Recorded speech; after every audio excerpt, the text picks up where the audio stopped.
پہنچا نہ پائے تو انہوں نے کہا کہ اب لیڈروں سے بات نہ کرو، اب بات کرو سیدھا ایران کی عوام سے۔ جملہ محسوس کریے گا، آخری بات، ختم ہو گئی گفتگو، سیدھا بات کرو ایران کی عوام سے۔ لہٰذا انہوں نے لیڈروں کو درمیان سے ہٹا دیا، میڈیٹروں کو درمیان سے ہٹا دیا، اب سیدھا ایران کی عوام سے مخاطب ہونے کے بعد وقت کے یزید نے کہا کہ اگر ایرانی عوام یہ چاہتی ہے کہ اس کا مستقبل بہتر ہو جائے تو اسے یہ چاہیے کہ وہ خود اپنے گھروں سے نکلے، اور نکلنے کے بعد رجیم چینج کرے، حکومت اپنے ہاتھ میں لے، تختہ اپنے ہاتھ میں لے، پاور اپنے ہاتھ میں لے، دولت اپنے ہاتھ میں لے، اور یہ جتنے بھی امامے ہیں انہیں درمیان سے ہٹا دے۔ یہ صرف مشورہ نہیں دیا تھا بلکہ اس مشورے کے انویلپ میں ایک دھمکی بھی لگا دی، اگر آپ نے ایسا نہیں کیا تو ہم ایران کے سارے پاور پلانٹ اڑا دیں گے، ہم ایران کے سارے پاور پلانٹ اڑا دیں گے۔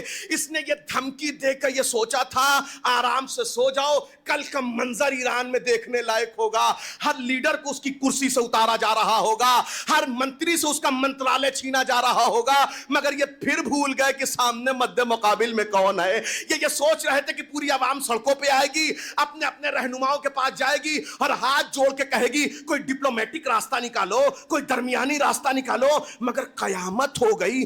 غیر مسلموں نے کہا کہ ہم انگشت بدنداں ہو گئے کہ ہم نے ایران کی عوام کو سڑکوں پہ دیکھا، پوری عوام سڑکوں پہ آ کے ہر پاور پلانٹ کے درمیان ایک ہیومنٹی کی چین بنائے کھڑی ہے۔ مرنے کا جذبہ جوانوں میں ہوتا ہے، جوانوں میں، مگر ہر باپ یہ چاہتا ہے بچہ محفوظ رہے۔ اللہ رے، مرنے کا جذبہ، جو گود میں بچہ ہے اسے گود میں لے کے آئے، جو چلنے والا ہے انگلی پکڑ کے لے کے آئے، جو گہوارے میں لیٹا ہے اسے گہوارہ سمیت لے کے آئے کہ تم اڑاؤ، ہم موجود ہیں، ہم پاور پلانٹ کے ارد گرد کھڑے ہیں۔ ہم نے کہا آپ نے انہیں نہیں، علی کو نہیں پہچانا، اگر علی کو پہچان لیتے تو یہ غلطی نہ کرتے، اس لیے کہ علی نے کوفے میں کہا تھا میسام، اسی درخت پہ تمہیں پھانسی لگائی جائے گی، اسی درخت پہ تمہیں لٹکایا جائے گا۔ کوئی اور ہوتا تو یا درخت کاٹ دیتا یا شہر بدل لیتا، مگر نہ میسم نے درخت کاٹا نہ شہر بدلا، بلکہ درخت کو پانی دیا اور مصلی بچھایا، نماز پڑھنا شروع کر دیا اور دنیا کو پیغام دیا ہم علی والے ہیں، ہم مقتل میں مصلی بچھانے کا ہنر جانتے ہیں۔ ایک صلوات پڑھ دے عظمت یار، ہم علی والے مقتل میں مصلی بچھانے کا ہنر جانتے ہیں۔ اور یہ کب ہوگا؟ کہ یہ تب ہوگا جب انسان مرحلہ یقین تک پہنچ جائے۔ مرحلہ یقین، میں بار بار کہتا ہوں مرحلہ یقین۔ ایسا نہیں ہے کہ ایران کی موجودہ حکومت کے ساتھ ایران کی ہر ایک عوام ہے۔ یہ بات اگر کوئی کہہ رہا ہے تو جھوٹ کہہ رہا ہے آپ سے۔ کوئی بات اگر یہ کہہ رہا ہے کہ ایران کی حکومت کے ساتھ وہاں کی پوری عوام 100% ہے تو جھوٹ کہہ رہا ہے وہ، نہیں۔ اگر کوئی یہ کہہ رہا ہے کہ رہبر کی فکر سے وہاں پوری عوام متاثر تھی، مگر کہیں نہ کہیں کچھ ایسے لوگوں کو ہم لوگوں نے بھی دیکھا ہے جو اس فکر سے متاثر نہیں تھے، اس فکر سے متاثر نہیں تھے، مگر وہ بھی دشمن کے خیمے میں جا کے نہیں کھڑے ہیں۔ کیوں؟ ان سے پوچھا گیا آپ تو اس حکومت کے ساتھ نہیں ہیں نا، آپ تو اس کے مخالف ہیں، تو آپ کیوں کھڑے ہیں، آپ کیوں لڑ رہے ہیں؟ کہ حکومت سے اختلاف اپنی جگہ، وطن سے محبت اپنی جگہ۔ معاملہ حکومت کا نہیں، معاملہ وطن کا ہے، معاملہ وطن کا ہے۔ اسی لیے اسلام نے قانون دیا تھا، وطن سے محبت ایمان کا جز ہے، ایمان کا حصہ ہے تمہارے وطن سے محبت۔ اب جو اپنا وطن بیچ رہے ہیں نا، جن کے پاسپورٹ اور نیشنلٹیز چینج ہو رہے ہیں نا بار بار، ایک بات کا تو یقین کر لے کہ ان کے وجود میں ایمان نہیں پایا جاتا۔ جو موت کے لیے آمادہ ہیں نا، مرنے کے لیے آمادہ ہیں، وہ ایمانی تقاضا ہے جو مرنے پہ ایمانی تقاضا ہے۔ اور مرحلہ یقین پہ مرحلہ ماں قسم خدا کی آنکھیں اشکبار ہو جاتی ہیں کبھی کبھی کچھ بیانات ایران کے دیکھ کے۔ آقا مہدی رسولی کوئی چھوٹا موٹا نام نہیں ہے ایران کا۔ آقا مہدی رسولی پڑھا لکھا انٹلیکچوئل انسان، بہترین نوحہ خاں، بہترین روزہ خاں، مصائب پڑھنے والا۔ جب ان کے اوپر حملہ ہوا بچ گئے، وہ محفوظ رہ گئے وہ، اور جب محفوظ رہ گئے اور پروگرام پڑھنے کے لیے مائک پکڑ کے مصائب پڑھنے کے لیے آئے تو وہ جوان کھڑا ہو کے بلک بلک کے رو رہا تھا، تڑپ تڑپ کے رو رہا تھا. ارے وہ کون سی خطا ہوئی ہے کہ شہادت میرا مقدر نہ بنی؟ ناکام رہ گیا میں، ناکام رہ گیا میں. یہ عنوان ہے جوانوں کا، یہ عنوان ہے جوانوں کا. انگشت بدندہ ہے دنیا دیکھ کے. وہ کون سی خطا رہ گئی کہ شہید حملہ ہوا اور شہید نہ ہوا. یعنی یہاں بچ جائیں تو افسوس ہوتا ہے، یہاں زندہ رہ جائیں تو افسوس ہوتا ہے. اور یہ جذبہ اگر کسی نے سکھایا ہے تو کربلا نے سکھایا ہے. تب تک حسین کو مقتل میں نہ جانے دیا جب تک ایک بھی انصار خیمے میں باقی تھا. 80-90 برس کا لاشا لے کے آئے تھے حسین، 80-90 برس کا لاشا. مسلم ابن اوسجا کمر جھکی ہے، پیشانی کی جھریاں آنکھوں پہ ہیں، مگر رومال باندھ کے مقتل میں آئے تھے. اب جو لاشا لے کے حسین آئے ہیں، ابھی رمق حیات بچی ہے. بچپن کا دوست پہلو میں بیٹھا ہے، حبیب ابن مظاہر. حبیب ابن مظاہر، حبیب اس دنیا سے تمہارے بچپن کا دوست جا رہا ہے، تمہارے بچپن کا دوست جا رہا ہے. حبیب نے کہا مسلم یہ تمہارا چہرہ دیکھ کے بڑی خوشی ہوئی، تھوڑی سی رمق حیات مسلم تمہارے وجود میں بچی ہوئی ہے. تمہارا بچہ یتیم ہونے والا ہے، تمہاری بیوی بیوہ ہونے والی ہے، تمہارا گھر اجڑنے والا ہے. مسلم میں تمہارا بچپن کا دوست حبیب ابن مظاہر. اے مسلم کوئی وصیت ہو تو مجھ سے کر دو، اپنے بیٹے کے لیے، اپنے گھر کے لیے، اپنے اہل خانہ کے لیے. مسلم کوئی وصیت ہے؟ ہاں. کانپتا ہوا ہاتھ اٹھا، ہاں ہاں حبیب وصیت ہے. کب بیان کرو، کب بس ایک وصیت ہے، کب کون سی وصیت ہے؟ اب وہ بڑھاپے میں کانپتا ہوا ہاتھ اٹھا، حسین کی طرف اشارہ کیا کہ حبیب وعدہ کرو جب تک زندہ رہو گے حسین پہ آنچ نہ آئے گی. حبیب یہ زہرا کی بڑی قیمتی امانت ہے. اللہ اکبر. ذرا تصور کرو وہی حسین. ایک بڑے بہت موثق عالم دین نے حوالے کے ساتھ یہ روایت پڑھی ہے، لہذا اسی روایت پہ میں اپنی مجلس کو تمام کر رہا ہوں. یہی وجہ ہے کہ کربلا کے میدان میں شمر نے 12 ضربوں میں حسین کا گلا کاٹا تھا. 12 ضرب لگائی تھی حسین کے گلے پر. اب جو 12 ضربیں ماری تھی نا تو کربلا کے میدان میں اللہ نے 12 طبقے نازل فرمائے تھے. انبیاء کربلا میں تھے، اولیاء کربلا میں تھے، اوصیاء کربلا میں تھے، پیغمبر کربلا میں تھے. اب عالم دین کہتے ہیں کہ جیسے ہی پہلا خنجر چلا حسین کے گلے پر، پہلی ضربت شمر ملعون نے ماری، آدم نے آگے بڑھ کے کہا ہے میرے مولا حسین، اے فرزند رسول اب آدم کو اجازت دے، اب یہ مصیبت کا منظر نہیں دیکھا جاتا. اے حسین اب آدم کو اجازت دے، اب آدم کے وجود میں تاب نہیں ہے کہ آدم یہ منظر دیکھے. دوسری ضربت لگی، نو آگے بڑھے، اے میرے مولا حسین اب نو سے یہ منظر نہیں دیکھا جاتا، اب یہ مصیبت کے لمحے نو نہیں دیکھ سکتا. تیسرا خنجر پڑا، ابراہیم آگے بڑھے، اے میرے مولا مجھ سے تو اسماعیل کے گلے پر آنکھ کھول کے چھری نہ رکھی گئی، میں نے اپنے آنکھوں پہ پٹی باندھ لی تھی. اے میرے مولا یہ چلتا ہوا خنجر ابراہیم دیکھے تو دیکھے کیسے؟ مولا اجازت. ابراہیم آگے بڑھے، 10واں خنجر چلا، حسن مجتبیٰ آگے بڑھے. میرے بھیا حسین اپنے بھائی حسن کو اجازت دو، اب حسن سے یہ منظر نہیں دیکھا جاتا. حسین خدا حافظ. 11واں خنجر چلا، علی آگے بڑھے، میرے لال حسین اب بابا سے یہ منظر نہیں دیکھا جاتا. 12واں خنجر چلا، 12ویں ضرب لگائی گئی، رسول اللہ آگے بڑھے، اے میرے حسین اے بوسا گاہے محمد، اے حسین نانا کے دوش کا سوار. حسین اب اپنی بوسا گاہ پہ شبر کا خنجر نہیں دیکھا جاتا.